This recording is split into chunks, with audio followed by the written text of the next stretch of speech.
1 minute. Okay, that should be the target. That's what I did last year also.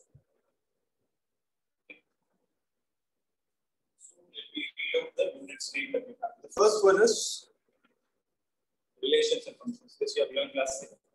Okay. Relations and functions focus. Is it better now? Okay. Okay. So relations and functions, last year you had as a second chapter after the continuation of work. So what was the basic requirement for you to understand relations and functions? Set. Okay. Where else did you apply this relations and functions? Where do you think this functions is an important concept? That also you learned last year under another branch. It starts with C. There was an important branch that you had last year. It's calculus. In calculus, what did you learn? You learned limits and derivatives, right? So for you to understand limits and derivatives, that is whether the limit exists or not, or you have to differentiate something, what is it you need to know first? You need to know how a function works. But for you to understand functions, what do you need? You need to understand how relations are framed. For you to understand relations, you obviously need to have the basics of sets, where the Cartesian product comes into picture. Everybody knows this, right? Next. So how much is the mark for relations and functions? So it is all put together out of the 80, it is for 8 marks. Okay. Next. So next is you have algebra. So in the algebra part, you have 2 important chapters. One is called matrices, and the second is called determinants. How many of you are computer science students?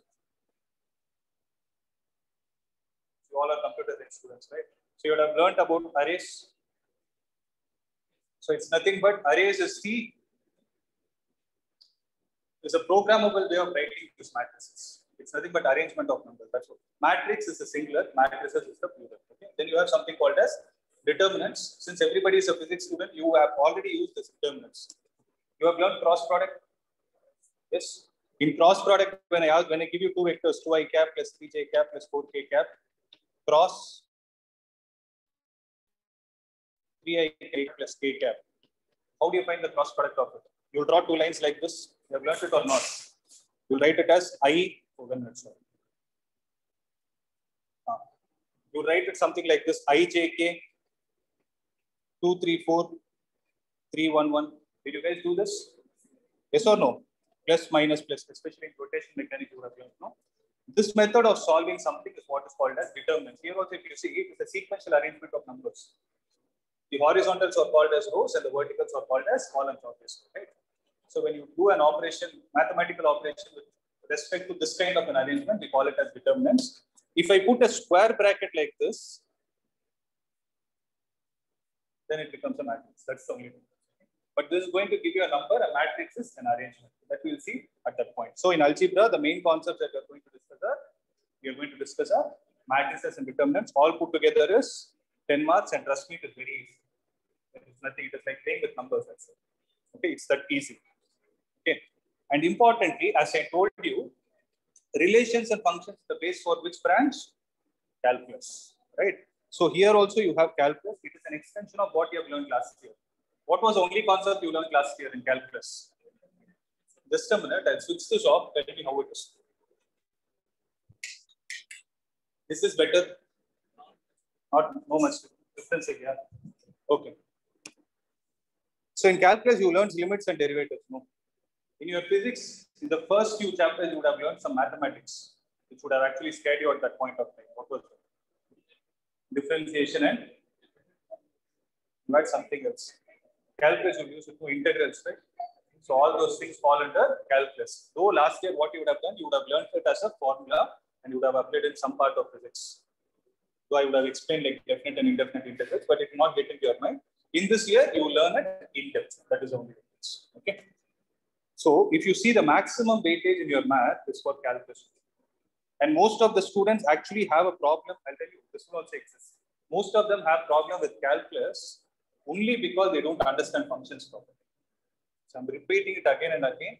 You need to ensure that you're clear with functions and what are all the types of functions that are existing for you to even touch calculus. So limits and derivatives, you learn it this year in the name of continuity and differentiability. Okay. I'll show you an outline of all those things also. Similarly, so if you see, calculus is for 35 marks. Okay, so 35 actually relations and functions can also be put under a part of or the basics of calculus. So how much is the total of 43 marks out of it? Imagine. Okay. Next, you have vectors. Vectors is again an extension of what you have learned in physics. Did you guys learn or not? The only difference is whether you have learned it as vectors and scalar. Here it is called as vector algebra. We call it as vector algebra because it's a part of mathematics. Trust me, it is the extension of what we have learned in 11th physics. Okay, and you have something called as three-dimensional geometry. This also you would have learned last year, right? But in three-dimensional geometry, last year you would have had very basic thing. One is distance formula, section formula, all those things. But this year, what you will do is you will write the equations for straight lines in 3D and planes in 3D. I'll tell you what they are later. So if, to put it in simple terms, if I have to give you a relation of what chapter is similar to last year you had a 10th chapter called straight lines. So there are different forms of lines that you have written. Equation of straight line in different forms. Slope form, slope intercept form, intercept form, all those things. The same thing will come in three-dimensional geometry. This. Here. The next is linear programming. Linear programming, if you observe, there is only one question that is going to come. One or maximum two. Like they'll split it as 3 and 2 marks. So it is total of 5 marks. Linear programming is an extension of, can you guess, this also you had last year. The same name, linear. Linear inequalities, right? Linear inequalities in your 11th standard, you would have learned the basics to solve them. Here, it is an application of what you have. Okay, it is an extension of them. That's what we call it as linear programming. And obviously, the next one is a famous thing, probability. You have it everywhere. Okay. So probability alone is for 8 marks.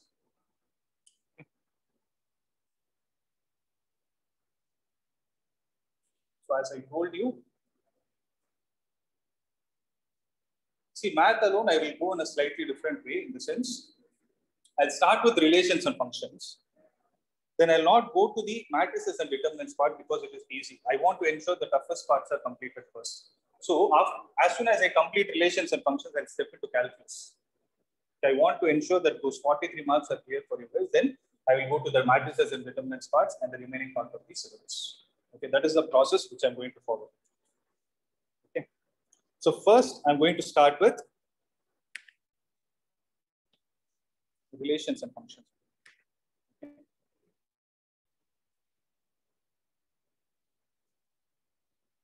So let me again give you an outline of what exactly you're going to learn about relations and functions. So in relations and functions, first is we'll be discussing about the types of relations. So there are names. So you may not write it down, just listen to it carefully. So there are types. One is called reflexive, symmetric, and symmetric, transitive, and equivalence relations. So these are the 4 important types of relations. And this part belongs to functions. You have one-to-one function and onto function, and you have something called as bijective. Okay. And this will give you another type of function called as inverse function. From this chapter, you will learn something called as inverse function, which is a link to the next chapter. What is the other name of the next chapter?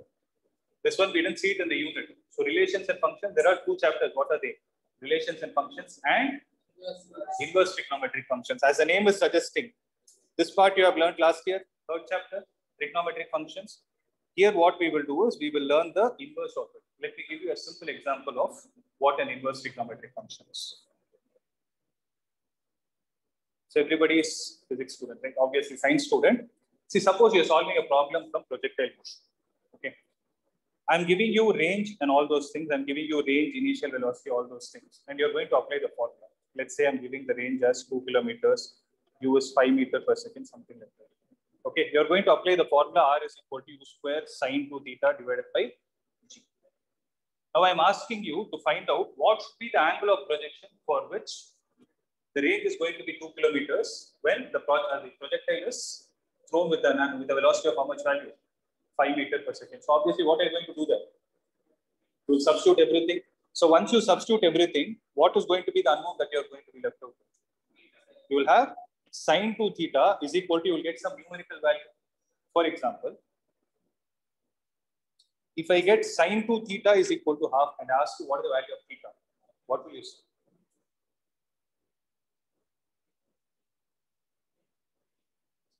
It is 30, yeah? It's 15 degrees. How did you get that 15? So you did, from this, you know that 2 theta is equal to, that is, you would have done a reverse mathematics from your 10th standard basics. You will look at the table, you will say, sine of which angle is going to give me a half, right? So sine of which angle is going to give you a half? Obviously 30 degrees. So 2 theta is 30 is what you would have written, and you found theta is equal to 15 degrees, right? Actually, the inner math behind it is, this 2 theta you're writing, this 2 theta, when the sine goes to the other side, it becomes sine inverse. This is what is an inverse function, sine inverse of half. Okay, so this is what you're going to learn. I'll teach you in depth at that point of time, but just to give you an outline of what it is, that's what inverse trigonometric function is all about. Means in trigonometric functions, they give you an angle and ask you to find the value. But in inverse trigonometry, it is all about reverse calculation for which particular value is the angle supposed to be this. Okay, that is all about inverse trigonometric function. So here also you'll be learning what is the definition of inverse trigonometric function, range. So wherever you see function, every function has two things associated with it in common. What is it? By default, it will have two things, range and domain. You learn the same thing. So then there is something called as principal value. As I told you in algebra, you have matrices and determinants. I just gave you an outline of what it is. So this is where the important concepts come. In calculus, what is the first topic, guys? Continuity and differentiability is another name given to the last year chapter. What is it? Limits and derivative. So did you people solve the problems of this sort? They'll give you a function, they'll give you a point, they'll ask you to find whether the limit exists or not. What is the meaning of exists? Sorry? You do something like left hand limit and like right hand limit. No. By doing that, what are you achieving? They're actually trying to find whether a function is continuous at a particular point. So that's what this continuity is all about. Similarly, what do you mean by differentiability? Differentiation is an operation. Differentiability, try to break the word. Differentiation, ability. So it is the property of a function to get differentiated at a particular point. Okay, I'll tell you what the differentiation is later. Anybody with an idea what is differentiability? Anybody with an idea of by differentiating what exactly are you achieving? You do it in physics also. I'll relate everything with physics and explain it to you. If I have, I'll give you a question. Niklesh, 1 minute. You can answer this. If I have S is equal to ut plus half at square, what is this? It is a formula for displacement in terms, it's one of the equations of motion. From this, I'm asking you to find velocity. What to do? I'm asking you to find velocity. You differentiate with respect to whom? With respect to time. So if I do ds by dt, what am I going to get? It is d by dt of ut plus d by dt of half at square. Everybody knows this, right? Wait, let me take a new page. So s is equal to ut plus half at square. ds by dt is equal to d by dt of ut plus half into d by dt. Why did I take that half outside? Whichever is a constant can be, if the constant is a coefficient of something, you can take it out, right? So what can I take out from ut? So you're differentiating with respect to whom? Max? So I'm differentiating with respect to time. So what is the constant? So can I take u outside? U into d by dt of t plus half into, so s is equal to ut plus half at square is an equation for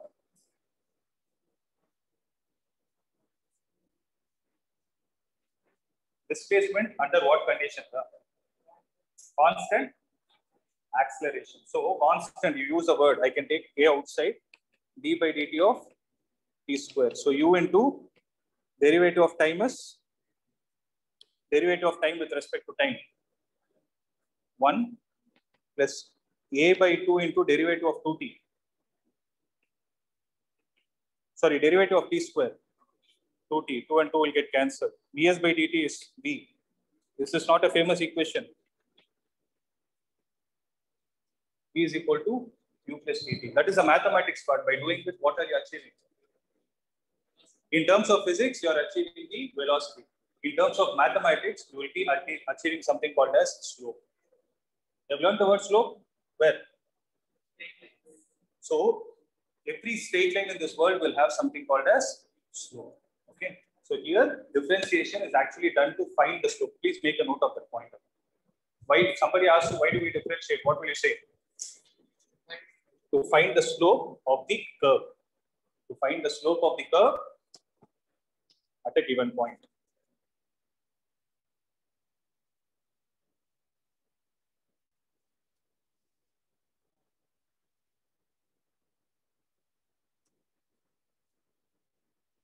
Any commerce students? I'm sorry.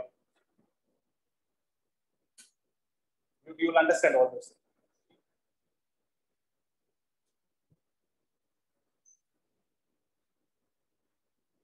Okay. So this is all about continuity and differentiability. Applications of derivatives, as I told you. What is the main application of derivative? Find the slope of a tangent. You can see you will have something called as tangents and normals here. Okay. So running around that word tangents only, this whole chapter is designed, and it is very, very important. The 5 marks question that you are going to get will definitely be from this chapter, this unit especially. Okay. Similarly, integrals, it is the reverse operation of differentiation. That we will see later. Now I'm not going to get in depth. I explained about differentiation because you learned the class here. Similarly, integrals are there. You have applications of integrals, and you have something called as differential equation also. So what are all the chapters under calculus base? Can someone conclude it? Continuity and differentiability, applications of derivatives, integrals, applications of integrals, and the last of all is differential equations. Okay. So vectors and 3D, as I told you, it is an extension of what we have learned in physics part. Okay. And three-dimensional geometry is all about writing the equation. See, Cartesian equation, vector equation. So you need to write the equation of whom? You need to write the equation of a line and a plane. That's what we'll be doing here.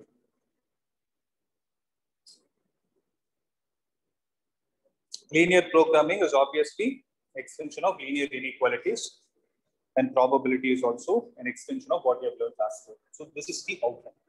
Is it clear? So as I told you, we are first going to concentrate on relations and functions, then we will come to calculus. Okay. Is there any doubt in what we discussed here? Right? See, this year relations and functions is the first chapter. But I just want to revise certain things which are needed from your 11th standard to understand what relations and functions are. First, I need to understand homogeneity. So we are only going to have a discussion session now. Later, we'll get on to the concepts in depth. Okay. Can someone tell me what is a relation?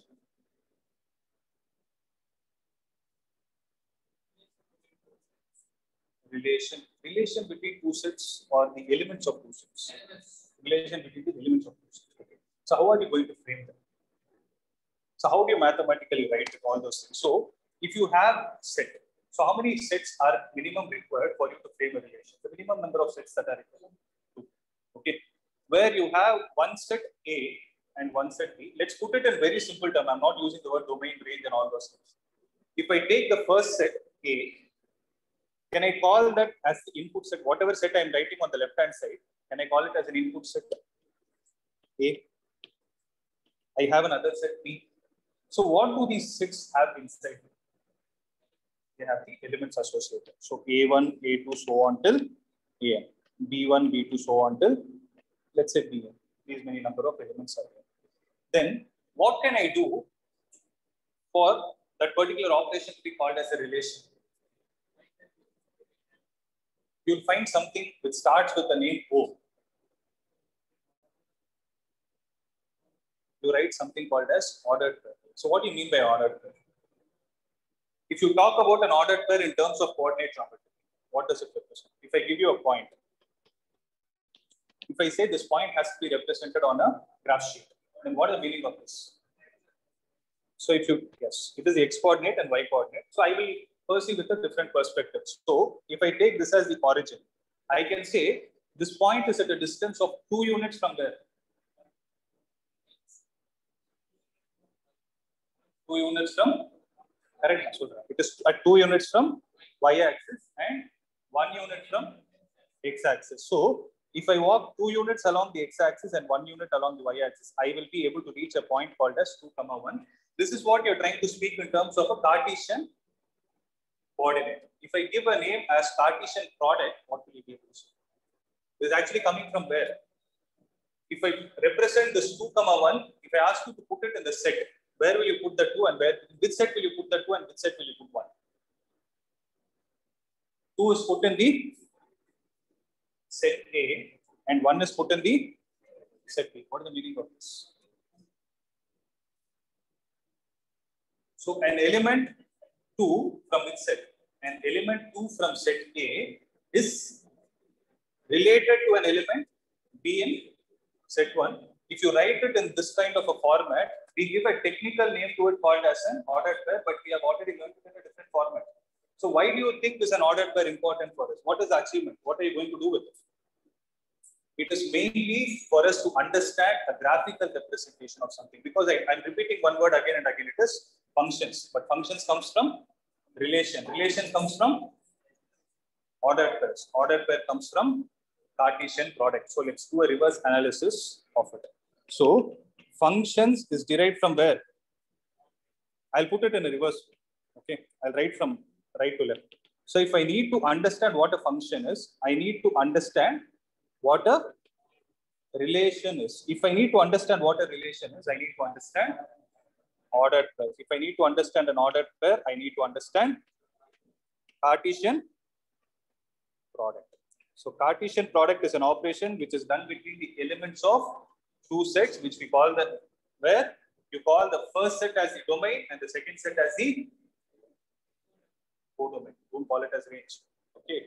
So you have, so technical names are domain and codomain. The simplest way to understand is input and output. So first set is the input set and the second set is the, input from both the sets.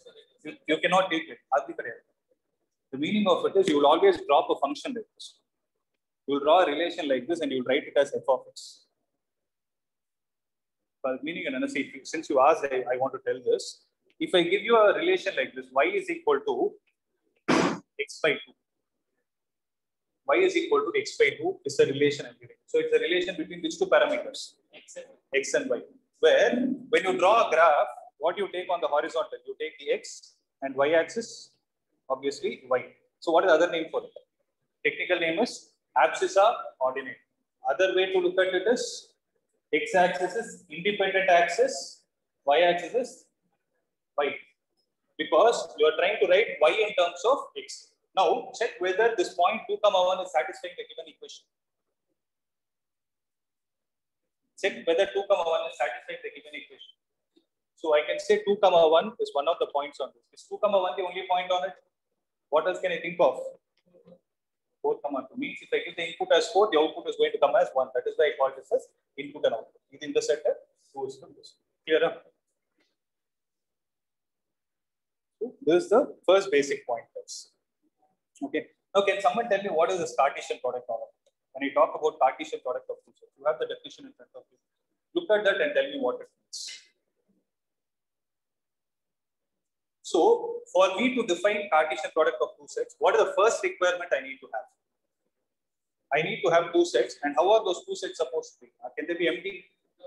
They are supposed to be non-empty sets. So, when you have two non-empty sets A and B, the set of all ordered pairs x comma y, where x is coming from which set? The set A, and y is coming from the set B, is called the Cartesian product of A and B. And how do we write it symbolically?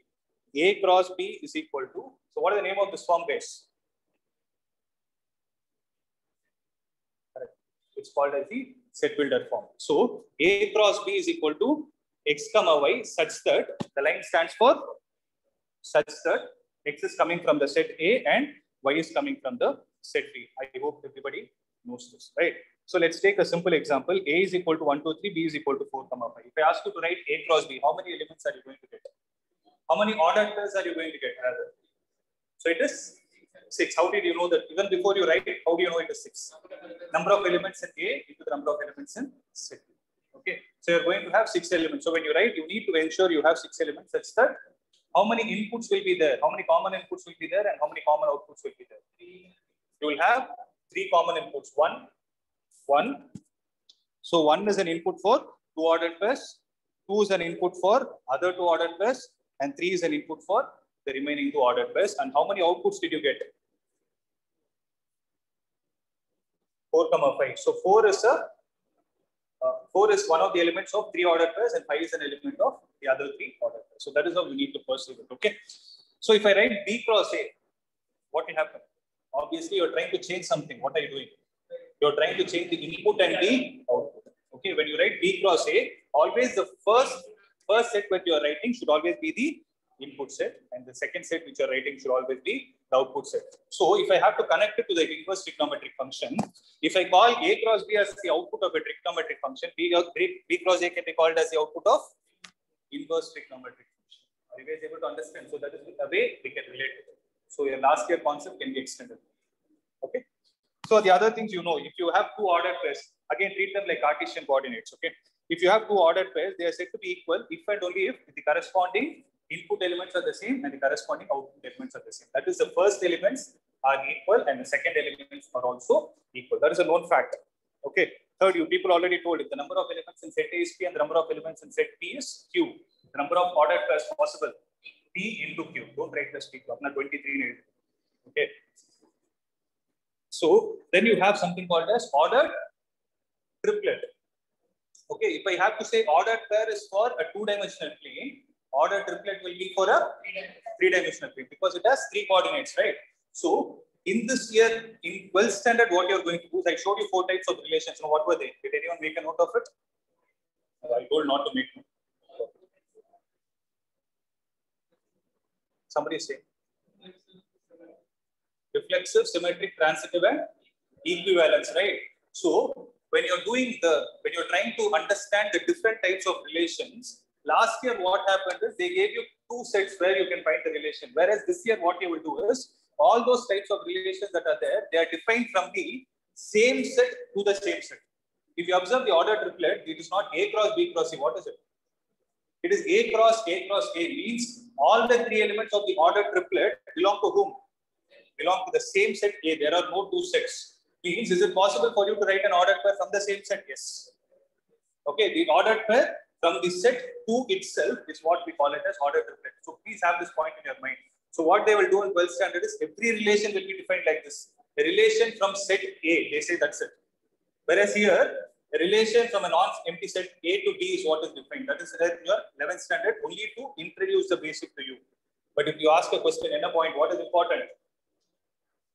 Is it possible for you to define the relation from the same set to same set? The answer is yes. That is what we are going to do this year. Am I clear with this point? This is a very important point I want to put in your mind.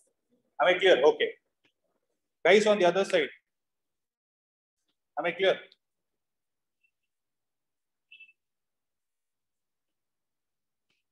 Yes, sir. Okay. Now let's come to the basic. Now let's try to define a relation. You try to read it and tell me what it means. So if I have to define a relation from whom to whom, guys, are you see there is no lighting issue, right? Do you want me to switch this on? Fine. Okay. So when I talk about a relation R, here important point: non-empty set A to another non-empty set B is actually what? Is actually there is an important word. Please underline that. What is it? It's a subset of whom? Subset of Cartesian product. So if you have to write the Cartesian product of 2 given sets, it is how many elements are you going to get? The total number of elements there in set A and the total number of elements there in set B. The ordered pair of them, right? The set of ordered pairs is what we call it as the Cartesian product. Whereas a relation is what? Are you going to take all the elements from the ordered pair that you are going to write from the Cartesian product? No. Even if you take a subset from that, we call it as a relation. For example, If I did A cross B, it was 1, 4, 2, 4, 3, 4, 1, 5, 2, 5, and 3, 5. If I put a question like this, is A cross B a relation? Think about it. So in this example, A cross B, is this a relation? Yes, it is. Reason? Every set is a subset of itself. I can take all the elements also. I never told you should not take it. But I'm saying it is not necessary to take it. But if I write a relation like this, 1, 4, 2, 4, can I call this as a relation? Is this a relation? Yes or no? Right. How? Which word from the definition of relation is making me say that this is a relation? The word subset. So I've taken a subset. So it is a subset of whom? Of the Cartesian product of set A cross B. The subset is derived by describing the relation between the first element and the second element. They ask to find relation between two sets. The answer will be a subset of the first set. Answer can be a subset. It can be a null set also. Okay, because null set is a subset of every set. Similarly, a set is a subset of itself, a complete set. Okay, so subset is derived by describing what? A relation between the first element and the second element of the ordered pair in A cross B. Now let's look at certain terms. So if I write them as subset, what are all the technical names that are given to these numbers 1, 2, and 3? What do you technically call them? You call them as domain. Similarly, what do you call this 4, 4, and 4? Range. But what is the codomain? Codomain is 4, 5, but the range is 4. Why do we call the range as 4?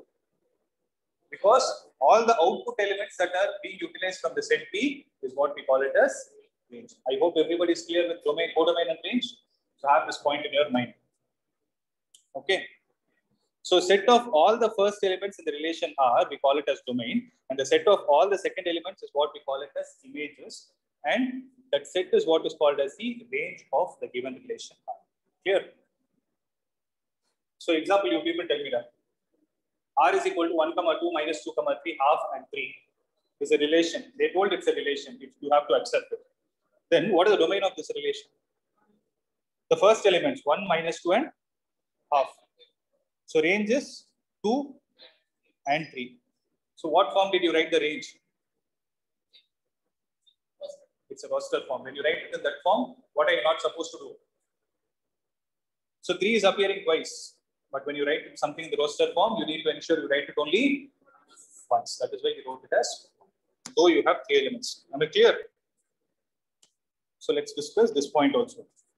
So a relation can be represented either in which form? You can either represent it in roster form or set builder form by using an arrow mark, which is a visual representation of a relation. If the number of elements in set A is P and the number of elements in set B is Q, then the number of elements in A cross B is what? The number of elements in A cross B is PQ. This is actually you should have written P into Q. Okay, it's not. And the total number of possible relations from set A to set B will be 2 power. So are you clear with this basic? I just want to start how the concepts are to be understood in your 12th standard. I will teach you one relation with a given session.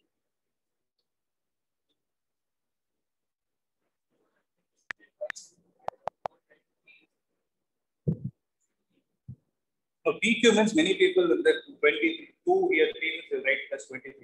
That is right. It's not like you should not write it. If you want, you can put a bracket in it.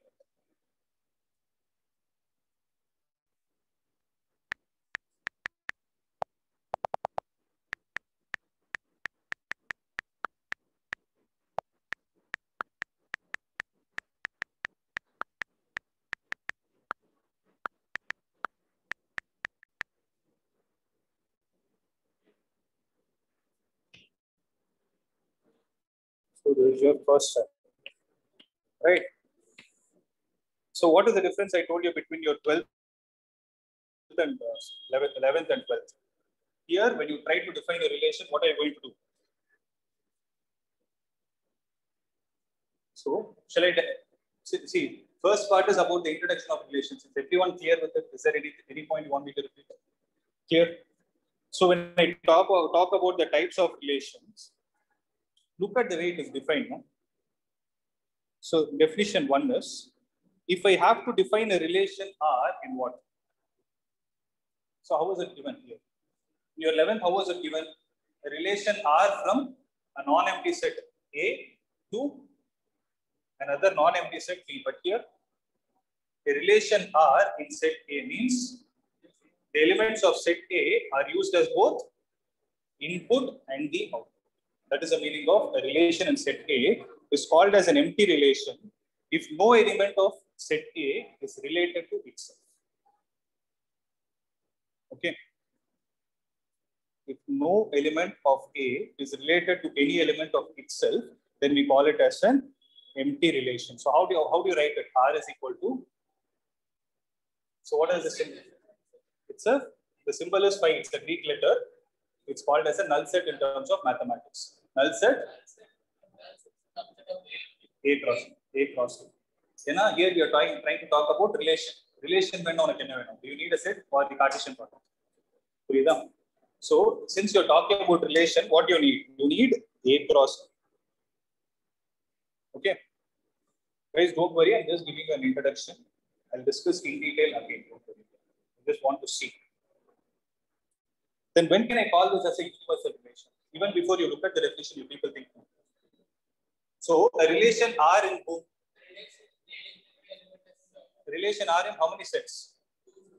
One set into one set. Relation R in a set A is said to be a universal relation under what scenario? If every element of set A is related to itself, then we call it as a universal relation. Then R will be equal to what? Every element, not every element of set. That is what I meant by every element of itself. Did I use the word itself? Example, teach. Okay. So both empty relation and universal relation are sometimes called as trivial relation. Okay. You ask an example and it's a very simple thing you can understand. Let A be a set of all students of a boys' school. Okay, understood. So you have to show a relation R in which set? In the set of boys' school, such that the relation is defined according to what form? A comma B, where A comma B is the ordered pair. A belongs to which set? B, set A, where A is the sister of B. So the relation they're trying to define is R is equal to write the ordered pairs in such a way that the first element is the sister of the second element. What kind of a school is it? Is it possible? So what will be the relation? It's a null set. Okay. It's an empty relation. That's what you need to do. Secondly, they're trying to define another relation R dash, which is an ordered pair A comma B, such that what should get satisfied? The difference between the height of A and B is less than 3 meters. It is obvious. When if you take 6 feet, it is going to be somewhere around 1 point something meter. So when you try to take the difference, it is definitely going to be less than 3 meters. So the difference between the height of any two boys is definitely going to be less than 3 meters. So we can call this as a universal. Got the example? Okay. So if you want me to write and show how it actually looks like, this is a set A. This is the same set A. I'll call this as boy 1, boy 2, boy n. So here also I'll have boy 1, boy 2 till boy. So first relation, what are they trying to say? Write an ordered pair, take one element from A, take one element from B. Sister of B. Obviously, two boys cannot be sisters. So R is null set. Whereas if I have to write R dash, then what can I write? What are all the ordered pairs I can write? It's a universal set. Means I can write, if I have to write it, how will I write it? If you have to see B1 comma B2, sorry, B1 comma B1, B1 comma B2, can I write B1, B2? Because what did they use? They didn't use the word, the subtraction. They use the word difference. What is the meaning of difference and subtraction?